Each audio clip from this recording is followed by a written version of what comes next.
ইয়া আইয়ুহাল্লাযীনা আমানু কু আনফুসাকুম ওয়া আহলিকুম নারা। আল্লাহ রাব্বুল আলামিন বলে, বান্দা বান্দি ভালো করে শুনে রাখো, দুনিয়ার ভিতরে আমি আল্লাহ রাব্বুল আলামিন তোমাদেরকে সৃষ্টি করেছি। আমি আল্লাহ সংক্ষিপ্ত হায়াত দিয়ে তোমাদেরকে দুনিয়ার ভিতরে পাঠিয়েছি।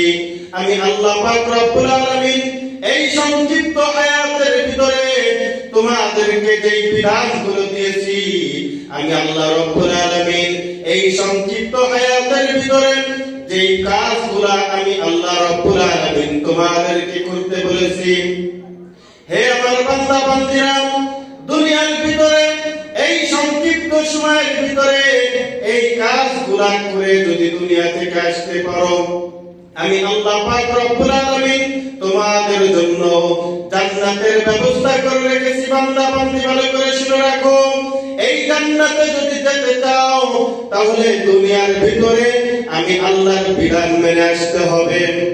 আমি আল্লাহর জান্নাতে যদি যেতে চাও, আমি আল্লাহ পাক রব্বুল আলামিন তোমাদেরকে আদেশ করেছি তোমরা 5 ওয়াক্ত নামাজ সঠিক সময়ে আদায় করো। দুনিয়া থেকে যদি আমি আল্লাহর জান্নাতে যেতে চাও, হে আমার বান্দিরা ভালো করে শুনে রাখো, আমি আল্লাহ পাক রব্বুল আলামিন রমজান মাসে রোজা পালন করার আদেশ করেছি, করে আসো। হে আমার বান্দিরা ভালো করে শুনে রাখো, আমার জান্নাতে যদি যেতে চাও তাহলে আমি আল্লাহ পাক রব্বুল আলামিন তোমাদেরকে আদেশ করেছি স্বামীর খেদমত করে এরপরে দুনিয়া থেকে আসো।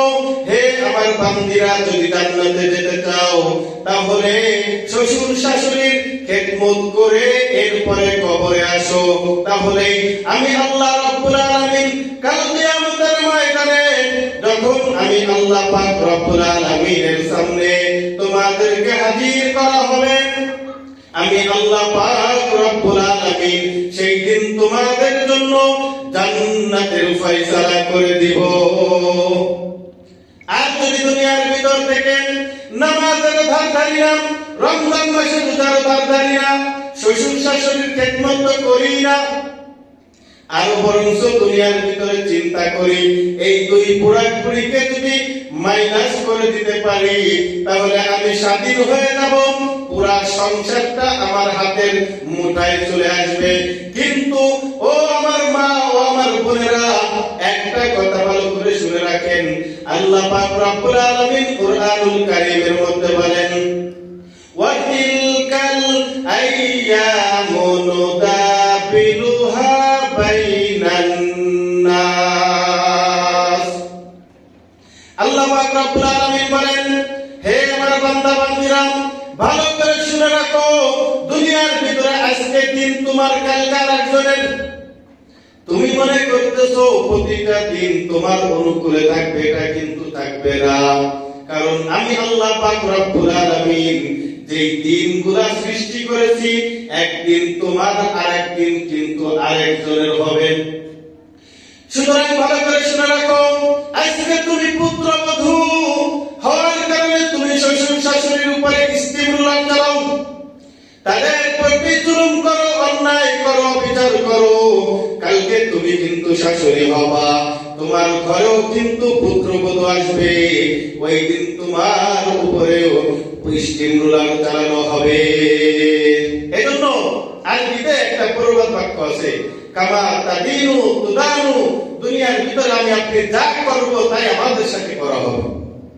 এজন্য আমার আপনার ভিতরে যদি বিন্দু মাত্র ঈমান থেকে থাকে, তাহলে যারা শাশুড়ি আছেন, যারা শ্বশুর আছেন, তাদেরকে বলবো আপনারা কখনো পুত্রবধূর প্রতি জুলুম করবেন না। আর যারা পুত্রবধূ আছেন তাদেরকে বলবো আপনারা শ্বশুর শাশুড়ির উপরে জুলুম করবেন না। স্বামীর খেদমত করেন, কারণ এই স্বামীর খেদমতই কাল কিয়ামতের ময়দানে আপনাকে জান্নাতে নিবে। আল্লাহর নবী বলেন, কোন স্ত্রী মারা যাওয়ার পরে তার স্বামী যদি সাক্ষ্য দেয় আমার স্ত্রী নেককার ছিল, আমার স্ত্রী সালেহা ছিল, আমার স্ত্রী একজন ভালো মহিলা ছিল, আল্লাহ পাক রব্বুল আলামিন স্বামীর এই স্বাক্ষরের কারণে কিয়ামতের ময়দানে মাফ করে দিবেন, বলেন সুবহানাল্লাহ। এজন্য আল্লাহ পাক আমাদেরকে এই আদেশগুলো করেছেন, এই আদেশগুলো যদি করতে পারি আল্লাহ পাক ওয়াদা করেছেন আমাদেরকে জান্নাত দিবেন। আর যদি এই ওয়াদাগুলো আল্লাহর এই কাজগুলো করে না যাই, আল্লাহ পাক রব্বুল আলামিন কিন্তু বলে দিয়েছেন, বান্দা